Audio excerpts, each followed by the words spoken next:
आम भारतर राष्ट्रपति जड़े आदिवासी महिला खोद आम ओडिशार मुख्यमंत्री आदिवासी बिलंग करती आज से आदिवासी भाई भौणी मानक ऊपर बीजेपी सरकार करिछि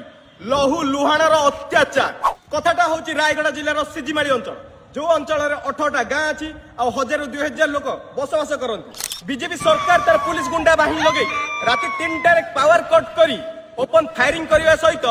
टियर गैस माड़ करी कोमल शिशु गर्भवती महिला क्या भी छाड़िलेनी एमितिरे भी निरीह पशु पक्षी एमितिरे गोमाता को भी से फायरिंग करने को पछाइलेनी ये हूँ आम ओडिया अस्मिता ये हूँ आम डबल इंजिन सरकार भिडियोटी की बहु मात्रा शेयर करंतु जेमिति आम आदिवासी भाई भौणी माने निश्चित रूपे न्याय पाइबे।